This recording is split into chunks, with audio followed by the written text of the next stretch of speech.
Hello everyone, this is Pawan Gupta and you are watching your own class अपने class bye Pawan Gupta.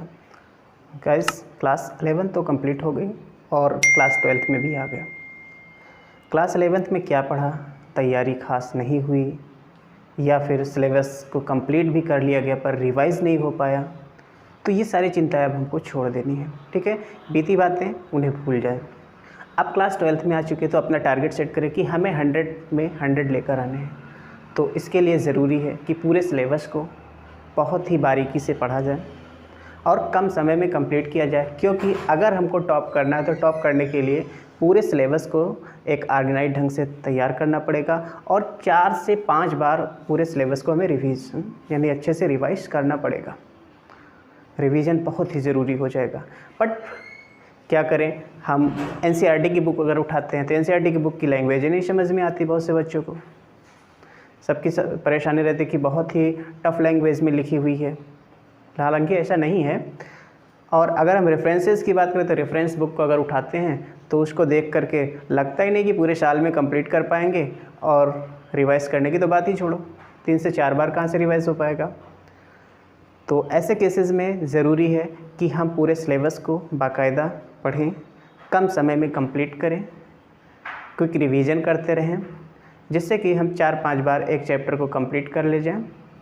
इससे हम board में top कर सकते हैं और 100 में 100 मार्क ला सकते हैं। तो अपना पूरा फोकस पहले एनसीईआरटी पर लगाएं और ज़्यादा इधर उधर भागने की ज़रूरत नहीं है। ठीक है, अगर आप क्लास 12th में हैं तो आप इस वीडियो का भरपूर आनंद लीजिए और पूरी तरह से एंजॉय कीजिए, साथ ही साथ अपनी तैयारी को एकदम से कंप्लीट रखिए। मैं आपको विश्वास दिलाता हूँ कि आपको बाहर से कुछ भी पढ़ने की ज़रूरत नहीं पड़ेगी, बस आप केवल क्या करें, इसको पूरी तरह से देखें। This is one shot video. हम कोशिश करेंगे कि मैक्सिमम 2 और 3 क्लासेस में पूरे चैप्टर को फिनिश कर दें। एक्चुअल में इलेक्ट्रोस्टैटिक्स अगर देखा जाए, जो कि फर्स्ट टॉपिक हमारा आएगा यानी पहला यूनिट आएगा इलेक्ट्रोस्टैटिक्स, उसको पढ़ाने में अगर कॉम्पिटिटिव लेवल पर जाएँ तो 15 से 20 क्लासेस लगती हैं। अगर हम क्लासेस की बात करें स्कूलों में तो वो भी 10 से 12 दिन तो लगा ही देते हैं। बट हम कोशिश करेंगे 2 से 3 वीडियो में पूरे चैप्टर को एकदम से डिटेल में फिनिश करें। आज स्टार्ट करते हैं इलेक्ट्रोस्टैटिक्स। तो इलेक्ट्रोस्टैटिक्स में हमें कौन कौन से टॉपिक्स पढ़ने हैं उनको जान लेते हैं। सबसे पहले हमारे पास आएगा topic introduction, what is electrostatics. फिर इलेक्ट्रिक चार्जेस आएंगे। इलेक्ट्रिक चार्जेस के बाद इलेक्ट्रिक चार्जेस की बेसिक प्रॉपर्टीज़ को पढ़ेंगे, जैसे क्वांटाइजेशन है, कंजर्वेशन है, तो ये सब प्रॉपर्टीज़ को भी पढ़ेंगे। फिर इसके बाद आएगा कौन कौन से तरीके हैं जिनसे हम चार्ज को प्रोड्यूस कर सकते हैं। फिर इसके बाद अगला टॉपिक पढ़ेंगे इससे रिलेटेड कि इनके बीच फोर्स जो लगेगा वो कैसा होगा। ठीक है, उसका फॉर्मूला पढ़ेंगे। इसके बाद प्रिंसिपल ऑफ सुपरपोजिशन आ जाएगा, इलेक्ट्रिक फील्ड आएगा, electric field intensity, electric field lines, dipole and उसकी वजह से एक्सियल, इक्वेटोरियल, इन सभी पॉइंट्स पर इलेक्ट्रिक फील्ड निकालना सीखेंगे। फिर इसके बाद हमारे पास टॉपिक आएगा electric charge distribution. Electric charge distribution के बाद इलेक्ट्रिक डाइपोल, उससे related electric fields, Gauss law, electric flux और गॉस लॉ के एप्लीकेशंस। तो ये सारी टॉपिक्स, हमको इतनी टॉपिक्स इस चैप्टर में कंप्लीट करने हैं। आइए स्टार्ट करते हैं इलेक्ट्रोस्टैटिक्स। तो इलेक्ट्रोस्टैटिक्स जानने से पहले हम जानते हैं फिजिक्स। फिजिक्स है क्या? फिजिक्स एक्चुअल में हम अपने आसपास जो कुछ भी देखते हैं उन सभी का स्टडी कर लेना ही फिजिक्स होता है। ठीक है जी, यानी कि फिजिक्स क्या होता है? Study of nature and all its natural phenomenons. ये जो फिजिक्स की शुरुआत होती है पूरी दुनिया की स्टडी से ही है। ये जो दुनिया है, ये वर्ल्ड 2 चीज़ों से बना है, एक है रेडिएशन और दूसरा आता है मैटर। जो रेडिएशन होता है, रेडिएशन के अंदर नो मास, इसके अंदर मास नहीं होता। और इसके अलावा ध्यान रखना है कि जो रेडिएशन होता है ये कैरी करता है energy and momentum.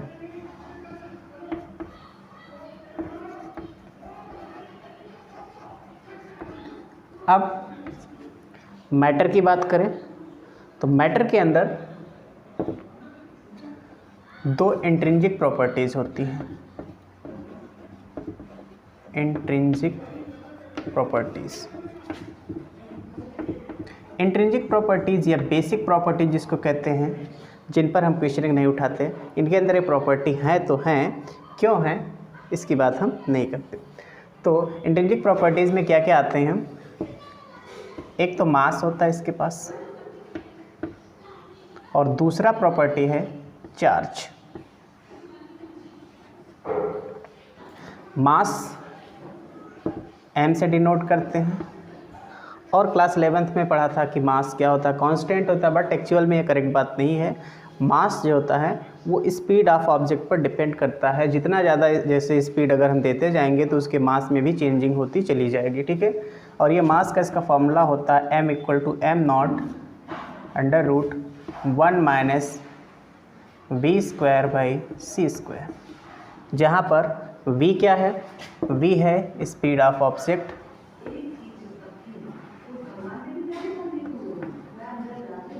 And c speed of light in vacuum, जिसकी वैल्यू होती है 3 × 10⁸ मीटर/सेकेंड।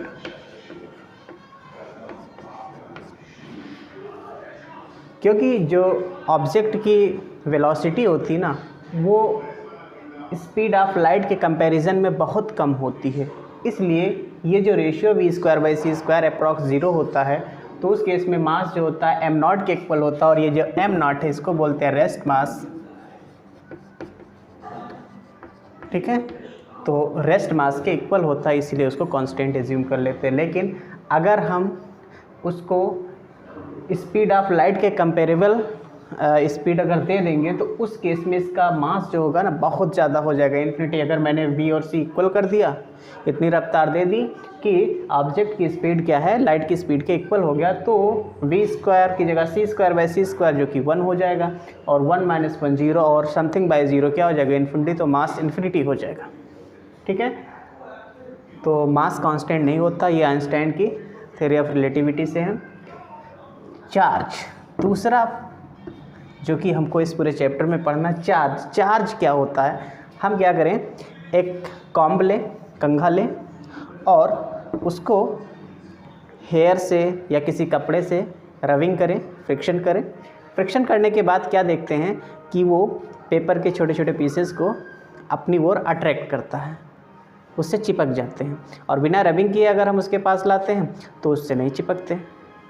तो क्या हो रहा कि पेपर के पीसेस जो हैं और रब्ड जो कंघी है प्लास्टिक की, उससे क्या होता है कि वो उनके बीच एक फोर्स डेवलप हो जाता है अट्रैक्शन का, जिससे वो एक दूसरे से चिपक जाते हैं।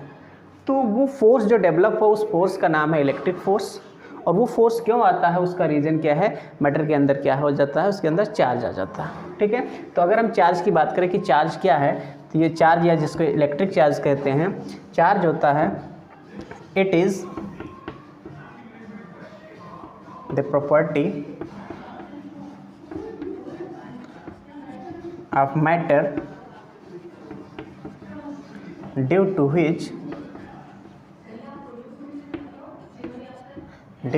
which it apply electric force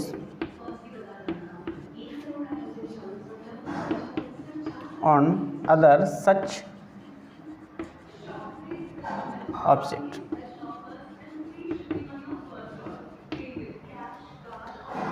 कोई ज़रूरी नहीं कि यही कंघी की बात करें, पेन लोगे तो पेन के साथ भी होगा। अगर मैं चौक से लिख रहा हूँ तो चौक देख लो, इस बोर्ड के साथ क्या हो रहा है, चिपक जा रहा है। तो ये क्यों चिपक जा रहा है, क्योंकि जब हम लिखते हैं ना तो फ्रिक्शन होता है, फ्रिक्शन के कारण चार्ज डेवलप होता है चौक और बोर्ड के बीच, जिसके कारण क्या होता है कि ये जो चौक के पार्टिकल हैं इसके साथ चिपक जाते हैं। तो चार्ज समझ में आया। चार्ज एक्चुअल में अगर हम कहें कि काज ऑफ इलेक्ट्रिक फोर्स क्या है, किसके कारण इलेक्ट्रिक फोर्स लगता है, तो उसका कारण क्या होता है, चार्ज होता है। अगर चार्ज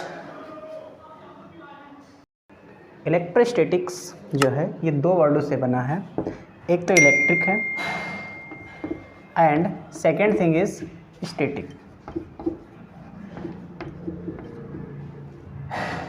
इलेक्ट्रिक यानी इलेक्ट्रिसिटी किसकी वजह से आता है, तो ये आता है ड्यू टू चार्ज। और स्टैटिक का मतलब क्या होता है, नॉट मूविंग या रुका हुआ जिसको कहते हैं। सो इलेक्ट्रोस्टैटिक्स क्या है, इलेक्ट्रोस्टैटिक्स स्टडी ऑफ इलेक्ट्रिसिटी है जिसमें चार्ज क्या होता है, मूव नहीं करता है, स्टैटिक पोजीशन में रहता है या कहें रेस्ट में रहता है। ठीक है, तो इलेक्ट्रोस्टैटिक क्या होता है, द स्टडी ऑफ इलेक्ट्रिसिटी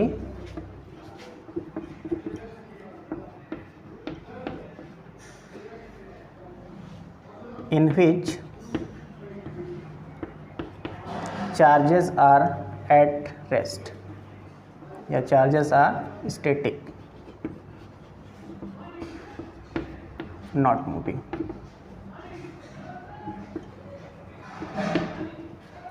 हमने देखा कि कंघी क्या करती है, पेपर के छोटे छोटे पीसेस को जब फ्रिक्शन कर लेते हैं तो वो पेपर के पीसेस को अट्रैक्ट कर लेती है, उससे चिपक जाते हैं। तो ये जो पीसेज हैं इससे जो चिपक जाते हैं, या फिर जैसे हम कपड़े पहन के रखे हैं, कपड़े हमारी बॉडी से फ्रिक्शन होते हैं और फ्रिक्शन होने के बाद क्या होता है, हमारी बॉडी से वो भी चिपके रहते हैं। तो ये जो चिपकने वाला जो प्रोसेस है ना, इसको हम बोलते हैं क्लिंग या इलेक्ट्रोस्टैटिक क्लिंग या सिंपली कहें static cling. Static cling, static cling क्या है, the phenomenon of sticking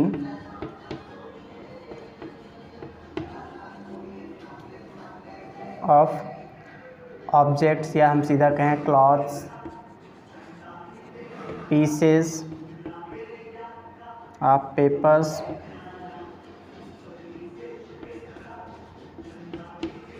with charged body।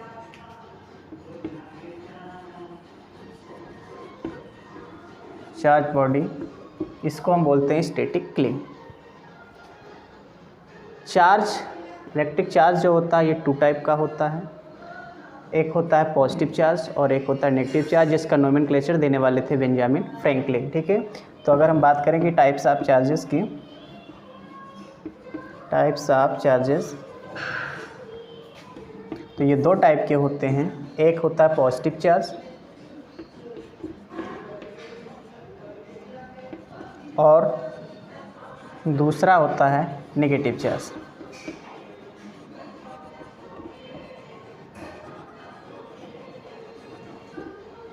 और ये पॉजिटिव और नेगेटिव चार्ज कैसे डेवलप होते हैं या कोई बॉडी जो है वो कैसे चार्ज होती है, कब कहलाएगी कि चार्ज हो रही है, तो उसके लिए हमको जानना पड़ेगा इलेक्ट्रॉन थ्योरी। आइए उसको भी सीखते हैं।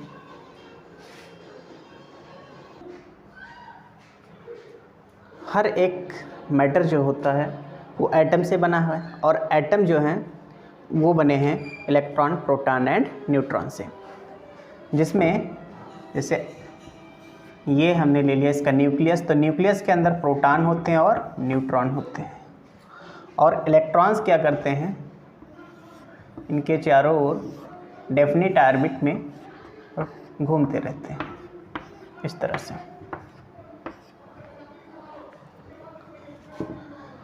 ये वाला जो पार्ट है जिसमें प्रोटॉन न्यूट्रॉन होते हैं इसको न्यूक्लियस बोलते हैं, और इसमें रहते हैं न्यूक्लियस, यानी प्रोटॉन और न्यूट्रॉन जो होते हैं इनको क्या बोलते हैं हम, न्यूक्लियस। और ये इलेक्ट्रॉन्स हैं जो कि रोटेट करते रहते हैं। इलेक्ट्रॉन्स पर नेगेटिव चार्ज होता है और प्रोटॉन पर पॉजिटिव चार्ज होता है। इलेक्ट्रॉन पर अगर हम बात करेंगे कि charge on electron, charge on electron होता है इक्वल टू माइनस का 1.6 इंटू 10⁻⁹ कूलम, कूलम चार्ज की यूनिट होती है। फिर अगर हम बात करेंगे चार्ज ऑन प्रोटॉन, प्रोटॉन पर चार्ज जो होता है यही चीज़ प्लस में होता है 1.6 इंटू 10⁻⁹ कूलम, लेकिन ये प्लस में होता है। इसके अलावा जो प्रोटॉन होता है और न्यूट्रॉन ये दोनों कहीं ज़्यादा हैवी हैं इन कंपैरिजन टू इलेक्ट्रॉन। जो इलेक्ट्रॉन और प्रोटॉन के मास का अगर कंपैरिजन किया जाए तो proton is 1837 times heavier than electron. ठीक है, ध्यान रखना, mass of proton by mass of electron अगर निकालते हैं तो ये अप्रॉक्स में आता है 1837, means proton is 1837 times heavier than electron. तो लाइट बॉडी जो कि इलेक्ट्रॉन है उसको एक जगह से दूसरी जगह मूव कराना आसान होता है और हैवियर बॉडी को मूव कराना मुश्किल होता है। अब अगर हम कुछ ऐसा करें, अच्छा एक चीज़ और ध्यान रखना कि एटम जो होता है ना वो न्यूट्रल होता है। जब एटम न्यूट्रल होता है तो इसका मतलब ये हुआ, क्योंकि देखो प्रोटॉन और न्यूट्रॉन पर चार्ज प्रोटॉन और इलेक्ट्रॉन पर चार्ज सेम होता है, बस खाली साइन अपोजिट होते हैं। लेकिन अगर हम न्यूक्लियस की बात करेंगे, उसमें न्यूक्लियस में न्यूट्रॉन भी होता है, तो न्यूट्रॉन के चार्ज की कोई बात ही नहीं। तो पूरा एटम क्या होता है, इलेक्ट्रिकली न्यूट्रल होता है। तो जब एटम न्यूट्रल है इसका मतलब क्या हुआ कि जितने ज़्यादा प्रोटॉन होंगे उतने ज़्यादा इलेक्ट्रॉन होंगे।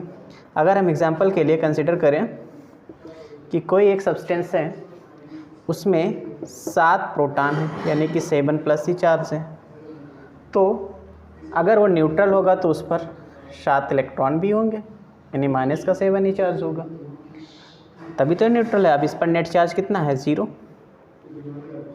अब अगर हम कुछ ऐसा करें कि इससे कुछ इलेक्ट्रॉन निकाल दें, मान लीजिए कि हमने एक इलेक्ट्रॉन इससे निकाल दिया, तो इलेक्ट्रॉन तो निकल गया क्योंकि इलेक्ट्रॉन को मूव कराना आसान है, वो हल्का है, प्रोटॉन अभी वह से है, और इलेक्ट्रॉन निकल गया, मान लेते हैं कि एक इलेक्ट्रॉन निकल गया, यहाँ पर 6 बचे।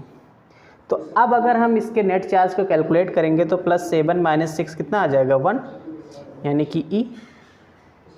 वो भी किस में आया, प्लस में आया, प्लस वाला ज़्यादा है ना।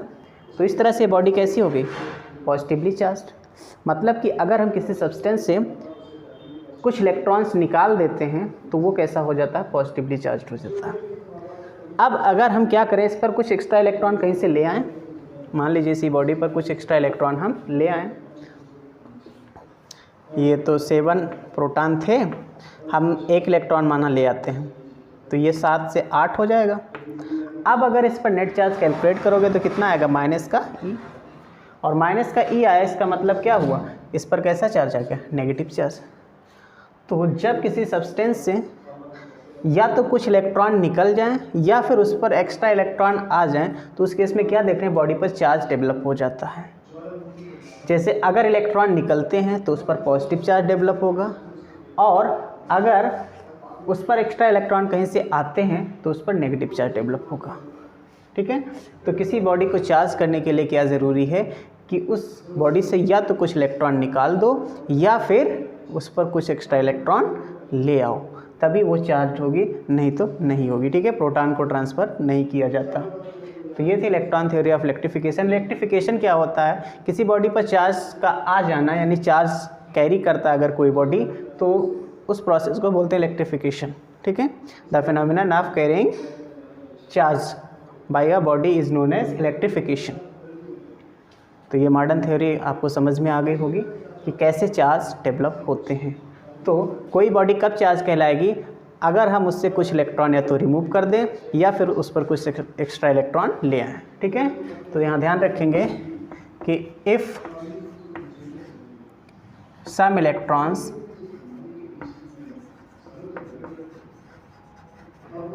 आर रिमूव्ड, अगर हमने कुछ इलेक्ट्रॉन रिमूव कर दिया, then body becomes positively charged, positively charged. और अगर हम कुछ इलेक्ट्रॉन उस पर एक्स्ट्रा ले आते हैं, यानी कि if some electrons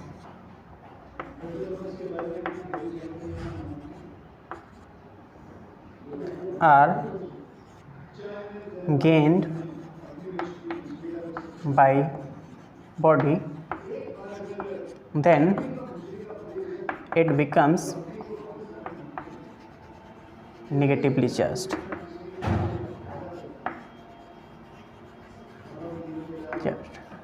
one more thing यहाँ पर देखा जाए कि जब चार्जिंग कैसे आता है, जब इलेक्ट्रॉन ट्रांसफ़र होता है, या तो एक्स्ट्रा इलेक्ट्रॉन आए या फिर उससे कुछ इलेक्ट्रॉन रिमूव किया जाए। तो देखा जाए कि सबसे छोटा चार्ज जो होगा, या जिसको हम बेसिक चार्ज या फंडामेंटल चार्ज कहते हैं, तो वो क्या होगा, वो इलेक्ट्रॉन का चार्ज होगा।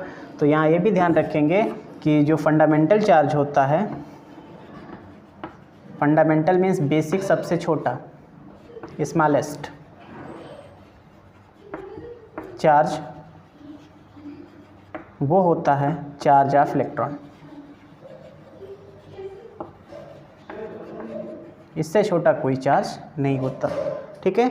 और चार्ज ऑफ इलेक्ट्रॉन जिसको ई से लिखते हो, और ये होता है -1.6 × 10⁻⁻19 कूलम। ये सबसे छोटा चार्ज, स्मॉलेस्ट चार्ज होता है।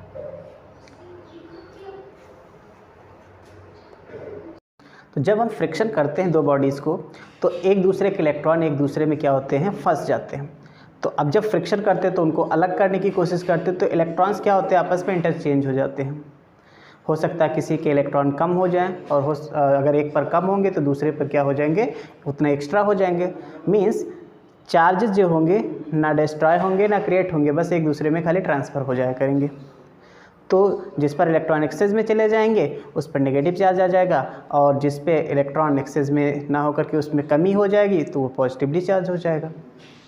नाउ अगर हम जैसे कॉम्ब लेते हैं, तो कॉम्ब क्या करता है, पेपर के पीसेस को अपनी ओर अट्रैक्ट करता है, उससे स्टिक हो जाते हैं जब हम फ्रिक्शन करते हैं। लेकिन अगर हम मेटल का कॉम्ब ले लें और उसको अगर हम फ्रिक्शन करें और फिर उससे अगर हम देखें, तो वो नहीं अट्रैक्ट करता, वो पेपर के पीसेस को नहीं अट्रैक्ट करता। इसका रीज़न क्या है, मेटल जो होता है कंडक्टर होता है, और हमारी बॉडी भी कंडक्टर होती है। तो जैसे हम मेटल को फ्रिक्शन करते हैं, चार्ज तो उसमें डेवलप होता है, लेकिन जैसे हम उसको टच करते हैं तो हमारी बॉडी भी एक कंडक्टर की तरह बिहेव करती है। तो उससे क्या होता है कि जो चार्ज है ना, वो न्यूट्रलाइज हो जाता है, क्योंकि हम किससे कनेक्ट हैं, कहाँ से टच हैं, अर्थ से। तो अर्थ से टच होने के कारण वो चार्जेस अर्थ में चले जाते हैं, और इस तरह से वो न्यूट्रल हो जाता है, इसलिए वो अट्रैक्ट नहीं करता, ठीक है। तो ध्यान रखेंगे इस बात को। और हमारे पास एक सीरीज़ भी आएगी जिसको हम बोलेंगे इलेक्ट्रोस्टैटिक सीरीज़। इलेक्ट्रोस्टैटिक सीरीज़ जो होती है ना, इससे हम ये पता करते हैं कि जैसे दो बॉडीज़ को आपस में अगर हम फ्रिक्शन करेंगे तो किस बॉडी पर पॉजिटिव चार्ज आएगा और किस बॉडी पर नेगेटिव चार्ज आएगा। तो उसको एक सीरीज़ में हमको लर्न रखना होता है कुछ नामों को। तो जैसे कि ग्लास, ग्लास के बाद आता है हेयर, हमारे बाल, हेयर के बाद फर, वूल, सिल्क,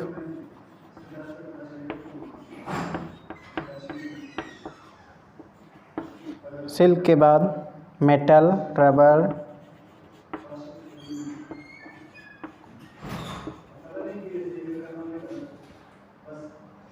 वैक्स, प्लास्टिक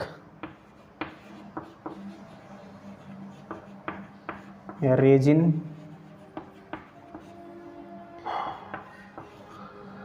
सल्फर। तो ये कुछ चीज़ें हैं, इनको हमें सीरियल से ध्यान रखना है, कुछ नेम। और इस पर ध्यान रखना, ऊपर वाले जो होते हैं पॉजिटिव ज़्यादा, जो जितना ज़्यादा ऊपर उस पर उतना ज़्यादा इलेक्ट्रोपॉजिटिव होता है, ठीक है। इस पर ज़्यादा, फिर इस पर कम, इस पर कम, इस पर और कम, ऐसे कम होता जाएगा। फिर इसके बाद इधर नेगेटिव चार्जेस आना शुरू हो जाएंगे, कम नेगेटिव, ज़्यादा नेगेटिव, और ज़्यादा, सबसे ज़्यादा नेगेटिव। तो इस तरह से इनको आपस में जब फ्रिक्शन करते हैं ना, तो पॉजिटिव और नेगेटिव हमें मिलते हैं, ठीक है। मान लीजिए कि हमने क्या किया, ग्लास को उठाया और हेयर के साथ रब किया। तो ग्लास को अगर हम हेयर के साथ रब करेंगे तो ग्लास पर पॉजिटिव ज़्यादा है, हेयर पर पॉजिटिव कम है। So glass will be electrically positive, और हेयर क्या हो जाएगा उसके लिए नेगेटिव, यानी कि ग्लास पर पॉजिटिव चार्ज आएगा और हेयर पर नेगेटिव चार्ज आएगा। मगर अगर हम हेयर के साथ, हम जैसे कि कंघी लेते हैं, कंघी जो कि प्लास्टिक है, प्लास्टिक को अगर हम हेयर के साथ रब करते हैं तो क्या होता है कि जो कॉम्ब होता है ना, कॉम्ब जो कि प्लास्टिक का हो, तो उस पर नेगेटिव चार्ज आ जाता है। जब इस पर नेगेटिव चार्ज आ जाता है तो यहाँ पर जैसे पेपर के पीसेस हैं, पेपर के पीसेज में पॉजिटिव नेगेटिव सारे टाइप के चार्जेस जैसे पड़े हुए हैं और इलेक्ट्रिकली ये क्या है, न्यूट्रल है। तो जैसे ही ये इसके पास आता है तो पास आने पर क्या करता है, नेगेटिव चार्ज, देखो चार्जेस जो होते हैं ना वो 2 टाइप के तो हैं, पॉजिटिव और नेगेटिव। सेम टाइप के चार्ज जो होते हैं एक दूसरे को रिपेल करते हैं और अपोजिट टाइप के चार्ज जो होते हैं एक दूसरे को अट्रैक्ट करते हैं। तो ये नेगेटिव वाला जो है नेगेटिव को रिपेल कर देगा, यानी सारे नेगेटिव नीचे पहुंच जाएंगे और पॉजिटिव वाले इसकी तरफ आ जाएंगे क्योंकि इसको अट्रैक्ट करना, ठीक है। तो इनके बीच एक फोर्स डेवलप हो जाएगा, इलेक्ट्रिक फोर्स अट्रैक्शन का, जिससे इसके साथ क्या होते हैं, चिपक जाते हैं, ठीक है। मेटल में ऐसा नहीं हो पाता क्योंकि मेटल को हम टच करते हैं तो उसके जो चार्जेस हैं ना, जैसे वो नेगेटिव चार्ज आया अगर, तो वो नेगेटिव चार्ज कहाँ चला जाएगा, अर्थ में चला जाएगा, जिससे वो इलेक्ट्रिकली न्यूट्रल हो जाता है और वो अट्रैक्ट नहीं कर पाता। तो ये ओवरऑल इसका प्रोसीजर था।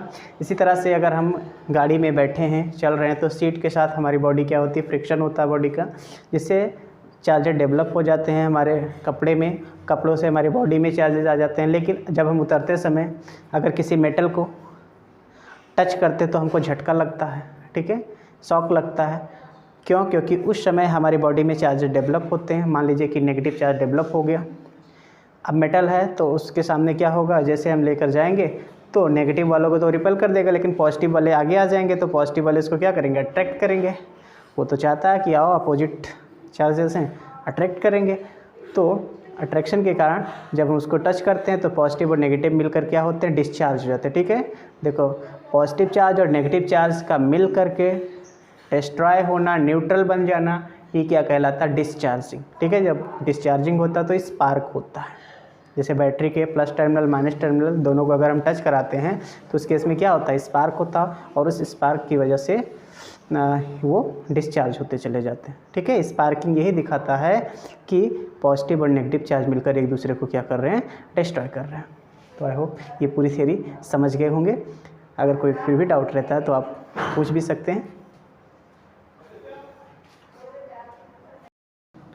Now properties of charge, basic properties क्या हैं।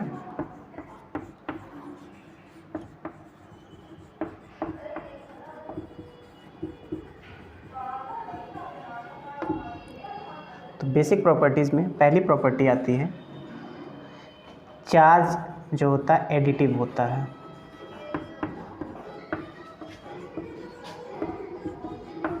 एडिटिव मीन्स चार्ज को यूजिंग अलजेब्रा, जो जनरल अलजेब्रा होता है उसके रूल से हम प्लस कर सकते हैं। दूसरी प्रॉपर्टी होती है चार्ज कंजर्व्ड रहता है।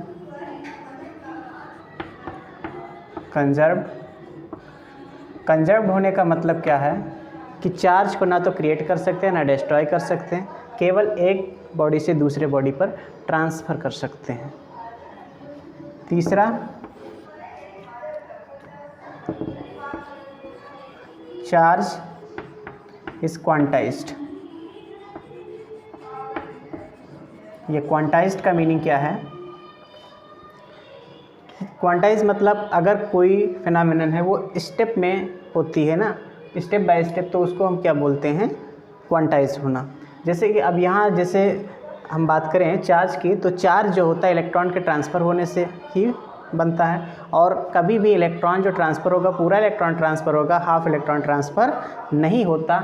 इसलिए हम कहते हैं कि जो चार्ज होगा वो ऑलवेज एग्जिस्ट करेगा NE के फॉर्म में। Q क्या है, ये चार्ज है, चार्ज को Q से डिनोट करते हैं, और N क्या है, number of electron transferred.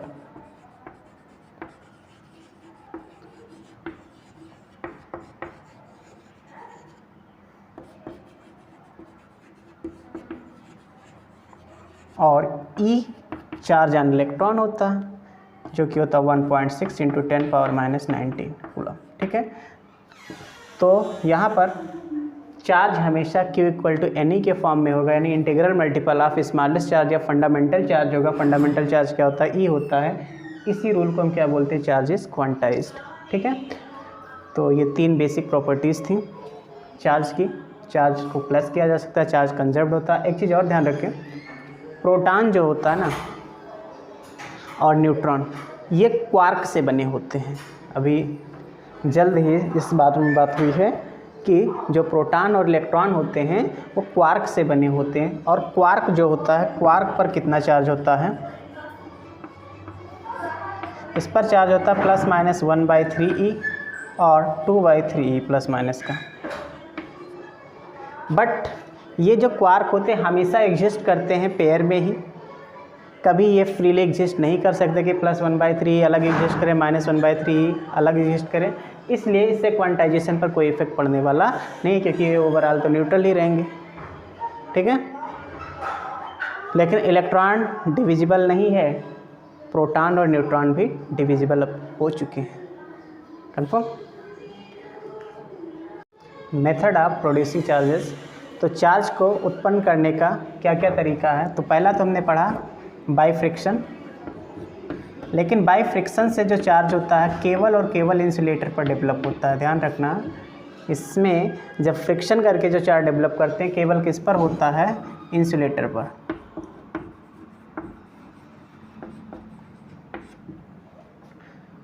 Conductor पर यह पॉसिबल नहीं है, मेटल पर पॉसिबल नहीं है।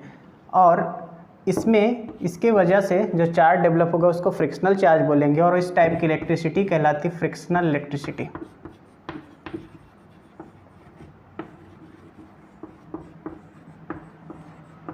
इलेक्ट्रिसिटी।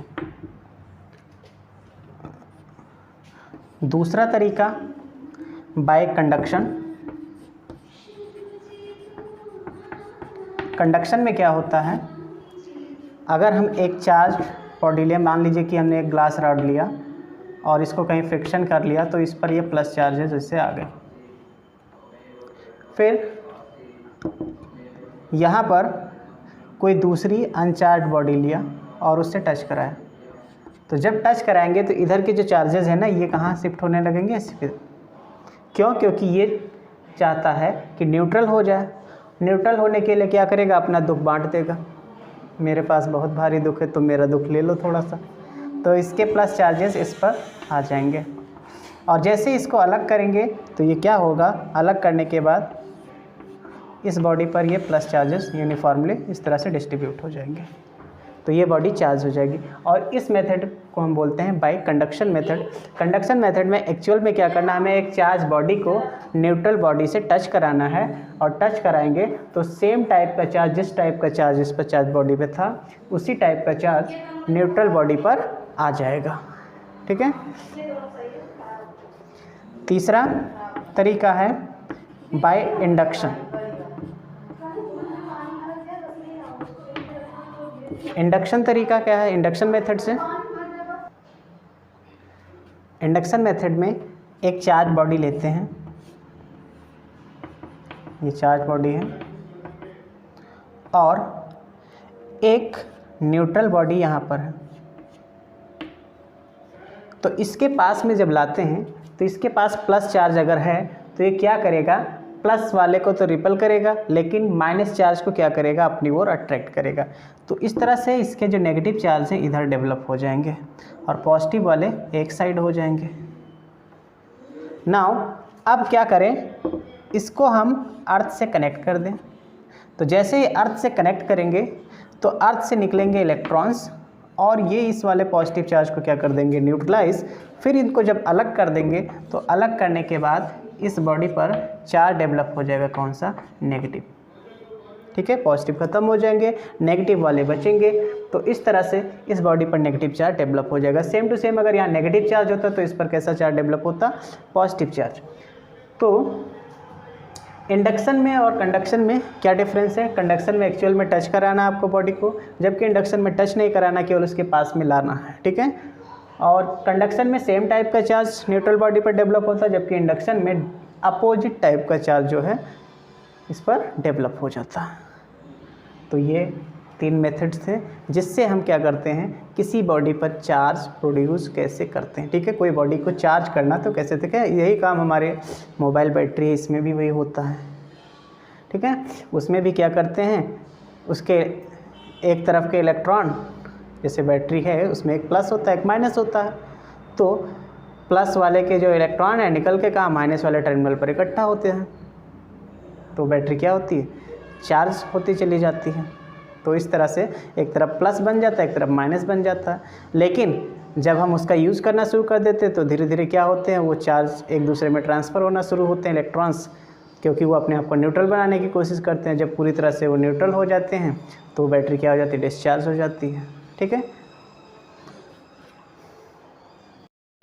तो गोल्ड लीफ इलेक्ट्रोस्कोप ये एक ऐसी डिवाइस है जिससे हम पता करते हैं कोई बॉडी चार्ज है या नहीं है, या फिर दो बॉडीज़ चार्ज बॉडीज़ हैं तो उन पे किस पर चार्ज ज़्यादा है, किस पे चार्ज कम है, इसका कंपैरिजन करने के लिए हम इसका यूज़ करते हैं। ये एक्चुअल में होता क्या है, इसमें एक मेटल होता है इस तरह से, ठीक है, स्फेरिकल, और यहाँ पर एक मेटल से कनेक्टेड होता है, यहाँ पर इधर दो गोल्ड लीफ लगी होती हैं, यहाँ पर गोल्ड की, और इस तरह से इसको बंद कर दें। यहाँ पर इंसुलेटर रहता है ताकि इसमें कोई टचिंग ना हो। जब हम किसी चार्ज बॉडी को इसके पास लेकर आते हैं, मान लीजिए कि हम यहाँ पर एक चार्ज बॉडी लेकर आए जिस पर माइनस चार्ज है, तो जब माइनस चार्ज इसके पास आएगा तो ये मेटल वाला जो पार्ट है इस पर क्या करेगा, पॉजिटिव चार्ज जनरेट कर देगा। क्यों? क्योंकि माइनस वाले जो है ना, इनको किसकी ज़रूरत है, प्लस को चाहते हैं, तो इस पर पॉजिटिव चार्ज डेवलप होगा। तो इसके सेकेंड सिरा जो होगा, लास्ट वाला, यानी ये गोल्ड लीफ वाला, इस पर इसका अपोजिट चार्ज आएगा, इलेक्ट्रॉन सारे यहाँ आ जाएंगे। तो जब यहाँ इलेक्ट्रॉन आ जाएंगे तो इनके बीच क्या लगने वाला है, रिपल्सन। ठीक है, यानी ये दोनों लीफ क्या होंगी, बहुत हल्की होती हैं, फैल जाएंगी। तो इससे पता चलेगा कि इनके बीच रिपल्सन लग रहा, मतलब ये बॉडी चार्ज थी तभी यहाँ पर रिपल्सन लगा। ठीक है, अगर हम इसको टच करा दें, मान लीजिए इसको हम क्या करें, सीधा इससे टच करा दें, तो जब टच कराएंगे तो इधर कैसा चार्ज डेवलप होगा, तब तो माइनस आ जाएगा। और अगर इधर माइनस आ गया तो यहाँ क्या आ जाएगा, प्लस आ जाएगा, और यहाँ प्लस आ गया तो भी इनके बीच क्या लगने वाला, रिपल्सन। तो इंडक्शन मेथड या कंडक्शन मेथड, चाहे जिस मेथड से हम चेक करें, तो गोल्ड लीफ की सहायता से हम पता कर सकते हैं कोई बॉडी चार्ज है कि नहीं है, या दो बॉडीज़ के चार्ज का कंपैरिजन कर सकते हैं, कौन सी बॉडी ज़्यादा चार्ज है और कौन सी बॉडी कम चार्ज है। ठीक है, नाउ अब हमारा बहुत ही इंपॉर्टेंट टॉपिक आने वाला है, फोर्सेस बिटवीन टू चार्ज, जिसको हम कूलम्ब्स लॉ के नाम से जानते हैं। और इस टॉपिक से प्रत्येक ईयर, ठीक है, प्रत्येक टाइम, हमेशा, एवरी टाइम जब भी पेपर होता तब में इसका क्वेश्चन ज़रूर देखने को मिलता है, और हर बार की तरह इस बार भी आपको देखने को मिलेगा। तो इसलिए उस टॉपिक को बहुत ही बढ़िया से डिस्कस करना है, बहुत ज़्यादा अच्छे से डिटेल में जानना है। अब तक जो पढ़ा वो अगर आया नहीं आया, वैसे मैंने तो कोशिश की पूरी तरह से समझाने की कि समझ में आ जाए। बाई चांस अगर नहीं भी आया कोई टेंशन नहीं, क्योंकि इससे चीज़ें अब तक जो पढ़ी हैं कोई ख़ास नहीं पूछी जाती। जो पूछा जाने वाला आपके एग्ज़ाम में अब शुरू होने जा रहा है कूलम्ब्स लॉ से। तो कूलम्ब्स लॉ क्या बताता है कि दो चार्जेस हैं, उनके बीच कितना फोर्स लगेगा, ये बताया कूलम्ब ने। यहाँ पर Q1 और ये Q2। तो ये एकदम सिमिलर है न्यूटन का जो ग्रेविटेशनल लॉ था उसके अकॉर्डिंग। उसमें क्या था कि एक बॉडी ये रही, एक ये रही, ये m1, ये m2, इनके बीच का डिस्टेंस r, तो इनके बीच फोर्स लगता था capital G m1 m2 by r square. तो एकदम सिमिलर टू है ये लॉ। ये क्या कहता है कि द फोर्सेस ऑफ अट्रैक्शन और repulsion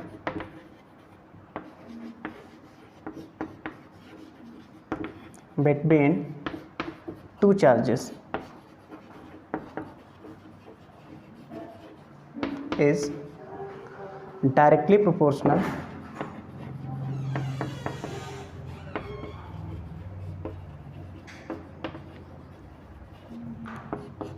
to the magnitude of to the product of magnitude of charges.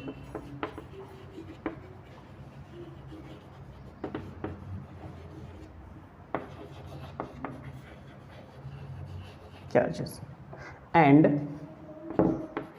inversely proportional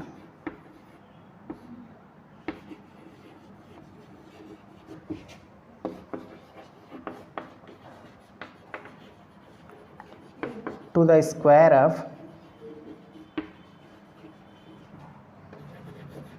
distance between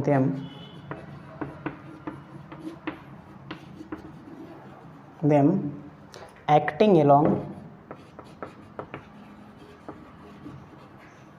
the line joining the charge.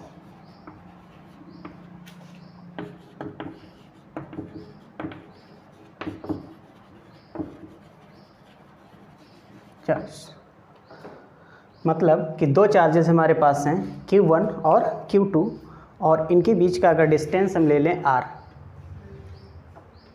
तो इस पर जो फोर्सेस लगेंगे इस तरह से,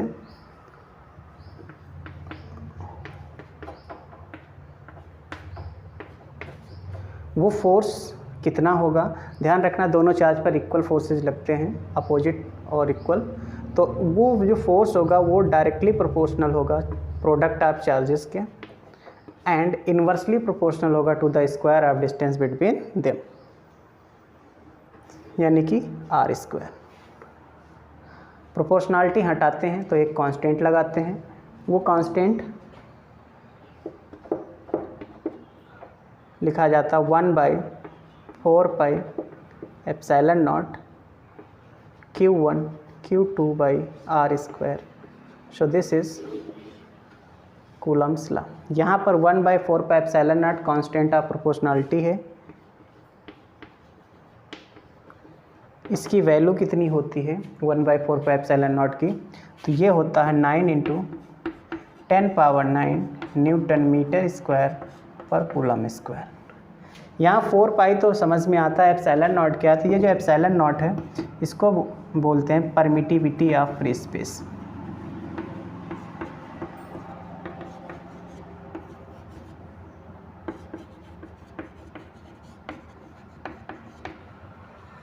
एप्सिलॉन नॉट की वैल्यू होती है 8.85 × 10⁻⁻12 कूलम स्क्वायर पर न्यूटन मीटर स्क्वायर।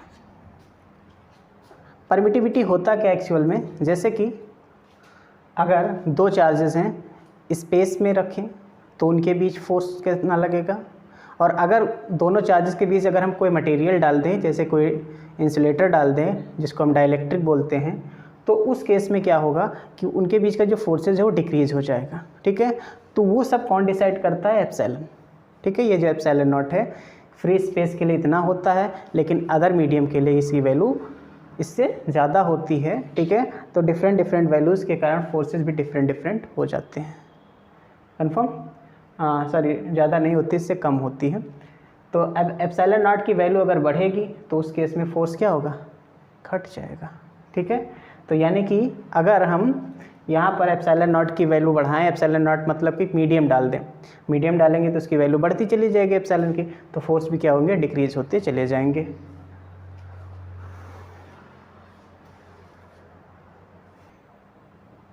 अब अगर कोई डाइलेक्ट्रिक मीडियम हो चार्जेस के बीच, if there is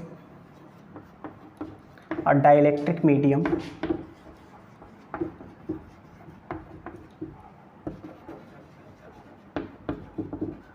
between charge, dielectric मतलब कोई इंसुलेटिंग मीडियम, देन जो फोर्स हो जाएगा उनके बीच का उसको मैं Fk से लिख दे रहा हूँ 1/4 एप्सिलॉन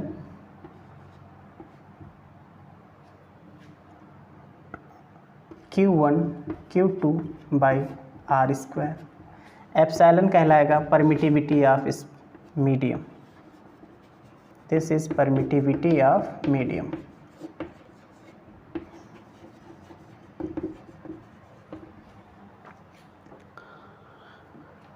क्योंकि डाइलेक्ट्रिक कांस्टेंट या डाइलेक्ट्रिक स्ट्रेंथ कह दें,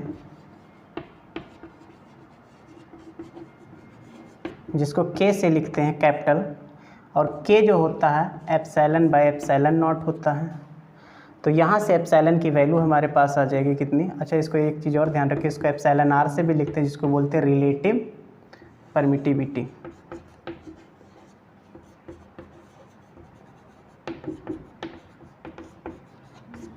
तो यहाँ से एप्सिलॉन अगर निकालेंगे तो एप्सिलॉन नॉट इंटू K हो जाएगा। तो इस तरह से एफ के हमारे पास क्या बन जाएगा 1/4πε0 के Q1 Q2 अपॉन डिस्टेंस का स्क्वायर। तो ये डाइलेक्ट्रिक मीडियम डालने से फोर्स ये बन जाता है। ठीक है, तो जो डाइलेक्ट्रिक कांस्टेंट K होता है ये डायमेंशनलेस होता है, यूनिटलेस होता है, ना कोई डायमेंशन और ना ही कोई यूनिट। K की वैल्यू जो है ना 1 होती है फॉर वैक्यूम या स्पेस में या वैक्यूम में इसकी वैल्यू कितनी होती है 1। K की वैल्यू 1.001 होती है फॉर एयर, तो अप्रॉक्स में इसको 1 ही लिया जाता है। K की वैल्यू एक जीरो और होता है। K की वैल्यू ग्रेटर देन 1 होती है फॉर इंसुलेटर। अगर कोई इंसुलेटर है तो उसके लिए K की वैल्यू ग्रेटर देन 1 होगी। और K की वैल्यू इन्फिनिटी होती है फॉर मेटल, और K की वैल्यू 80 होती है फॉर वाटर।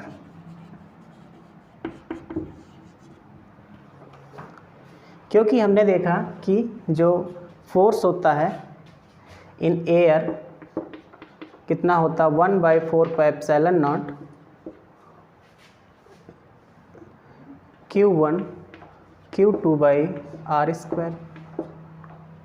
और यही फोर्स डाइलेक्ट्रिक मीडियम में कैसा हो जाता है, Fk से लिख देते हैं उसको, और ये बन जाता है 1/4πε0 K Q1 Q2 upon r²। तो अगर मैं यहाँ से निकालूँ F/Fk तो क्या बनेगा, तो ध्यान से देखा जाए 1/4πε0 कैंसिल हो जाएगा, Q1 Q2 r² भी कैंसिल हो जाएगा, तो सिर्फ बचने वाला यहाँ पर क्या है K। ठीक है, और यहाँ से ऐसे भी लिख सकते हैं Fk = F/K। अब देखो K क्योंकि हमेशा ग्रेटर देन 1 आ रहा है, इसलिए यहाँ पर फोर्स क्या हो जाएगा, डिक्रीज़ हो जाएगा। कहने का मतलब Fk जो है वो कम होगा किससे, F से। तो अगर हम चार्जेस के बीच कोई इंसुलेटर डाल देते हैं तो उस केस में उनके बीच का जो इलेक्ट्रिक फोर्स है वो डिक्रीज़ हो जाता है। कितना टाइम डिक्रीज़ हो जाता है, K टाइम्स। ठीक है, जैसे कि अगर हम वाटर में रख दें चार्जेस के बीच तो उनके बीच का जो फोर्स है 80 गुना कम हो जाएगा, 80 टाइम्स कम हो जाता है। ठीक है, तो अगर हम कोई कंडक्टर डाल देते हैं चार्जेस के बीच में तो कंडक्टर के लिए K इन्फिनिटी होता है। तो जैसे कंडक्टर डालेंगे तो K की जगह इनफाइनाइट रखेंगे तो F/इनफाइनाइट क्या हो जाएगा, 0, समथिंग बाय इनफाइनाइट 0 होता है, इसलिए फोर्स क्या हो जाएगा 0। यानी कि चार्जेस के बीच कंडक्टर रखने से उनके बीच का जो फोर्स है वो 0 हो जाता है। नाउ वेक्टर फॉर्म पढ़ लेते हैं कूलम्ब्स लॉ का। Coulomb's law in vector form, हम दो चार्जेस लेते हैं, एक है Q1 और दूसरा चार्ज है यहाँ पर Q2। मान ले इस पॉइंट का जो पोजीशन वेक्टर है वो है R1 और इस जगह का जो पोजीशन वेक्टर है वो है R2। ठीक है, पॉइंट A भी दे दिया। तो इस पर फोर्स इधर लग रहा है, अगर सेम टाइप के चार्ज हैं तो रिपल्सन लगेगा। ये फोर्स Q1 पर, तो इसको लिखेंगे F1 किसके कारण लग रहा है, Q2 के कारण, तो यहाँ 2 F12। ऐसे इधर ये फोर्स लग रहा है Q2 पर, इसलिए लिखेंगे F2 किसके कारण है, 1 के कारण, तो 1। इनके बीच का डिस्टेंस अगर हम A से B की ओर लेते हैं इस दिशा में 1 से 2 पर तो ये R12 बनेगा, और अगर इस दिशा में लेंगे 2 से 1 की ओर तो R21 लिखेंगे। ठीक है, तो अब अगर हम निकालते हैं F12 तो F12 क्या बनेगा, 1/4πε0 Q1 Q2 बाई डिस्टेंस का स्क्वायर। देखो F12 किस दिशा में है, किस डायरेक्शन में, इधर है, तो डिस्टेंस कौन सा लेने वाले हैं, ये वाला R21 मैग्नीट्यूड में लेंगे, R21 का स्क्वायर क्योंकि वेक्टर है इसलिए आपको यूनिट वेक्टर दिखाना पड़ेगा डायरेक्शन के लिए, R21 कैप। फिर F21 अगर लिखते हैं तो 1/4 pi epsilon not Q1 Q2 by, देखो अब इस केस में जब F21 की बात करेंगे तो इस डायरेक्शन में, और इस डायरेक्शन में जब जाते हैं इधर की तरफ जाते हैं तो ये लेते हैं, इधर आते हैं तो ये लेते हैं। तो उधर जा रहे हैं एक मिनट, जब हम 21 यानी इधर की बात करेंगे तो ये इधर जा रहा इस डायरेक्शन में, तो उस डायरेक्शन में क्या लेना पड़ेगा हमको, R12 ये वाला लेना पड़ेगा। ठीक है, इस डायरेक्शन में ये है और ये वाला इस डायरेक्शन में है। 1/2 हो जाएगा का स्क्वायर और साथ में यूनिट वेक्टर। वेक्टर में हम जानते हैं कि अगर डायरेक्शन चेंज करो ना तो साइन चेंज हो जाते हैं। मतलब R21 जो है का कैप नेगेटिव ऑफ R12 के इक्वल होता है। इसका मतलब क्या हुआ कि ये दोनों एक दूसरे के रेसिप्रोकल हैं, तो ये दोनों भी रेसिप्रोकल हो गए। F12 equal to negative of F21, मतलब forces are equal but of opposite sign, यानी कहने का मतलब इन अपोजिट डायरेक्शन।